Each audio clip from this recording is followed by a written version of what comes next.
সেদ্ধ ডিম দিয়ে বানিয়ে ফেললাম মজাদার মেয়োনিজ। আসসালামু আলাইকুম, কেমন আছেন সবাই? আশা করি সবাই অনেক ভালো আছেন। আর আজকে আমি বানিয়েছিলাম মজাদার মেয়োনিজ। তার জন্য লাগছে একটা সিদ্ধ ডিম। এখানে আপনারা কম বেশিও নিতে পারেন ডিম, আমি একটা ডিম দিয়ে বানাচ্ছি। তারপর নিয়ে নিলাম গুঁড়া দুধ, আর গুঁড়া দুধ মেয়োনিজের স্বাদটাকে আরও বাড়িয়ে তোলে। এখানে আমি 2 টেবিল চামচ গুঁড়া দুধ নিয়েছি, আপনারা চাইলে কম বেশি দিতে পারেন।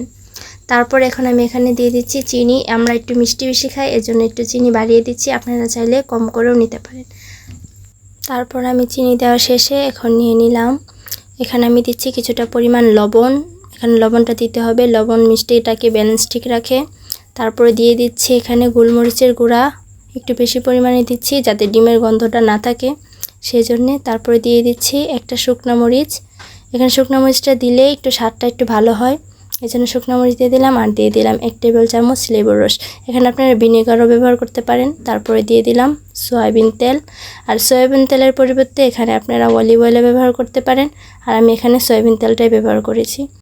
আর অবশ্যই এখানে অল্প পরিমাণ পানি দিতে হবে, না হলে মেয়োনিজটা সুন্দর হবে না।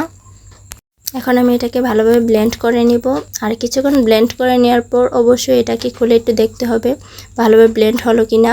যদি ভালোভাবে ব্লেন্ড না হয় তাহলে একটু নাড়াচাড়া করে এটাকে আবার ব্লেন্ড করে নেব। আর কিছুক্ষণ ব্লেন্ড করা নেওয়ার পর এটা ভালোভাবে স্মুথ হয়ে গিয়েছে।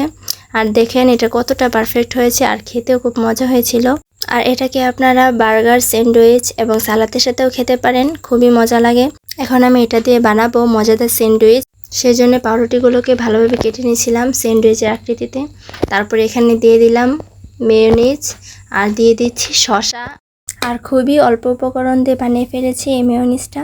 বাসার সবাই তো খেয়ে খুবই প্রশংসা করেছে। আর আপনাদের কাছে অনুরোধ থাকবে অবশ্যই একদিন আপনারা বাসায় এটা ট্রাই করবেন। তারপর এটাকে আমি সুন্দরভাবে কেটে নিলাম, আর দেখেন কতটা দেখতে সুন্দর হয়েছে। আপনাদেরকে কাছে থেকে দেখাচ্ছি, দেখেন কতটা সুন্দর হয়েছে। খেতে খুবই ভালো লেগেছিল। সামান্য উপকরণ দিয়ে যে এত মজার স্যান্ডউইচ হয় তা জানতাম না। তো আজকের ভিডিওটা এই পর্যন্তই। সবাই ভালো থাকবেন, সুস্থ থাকবেন। আসসালামু আলাইকুম।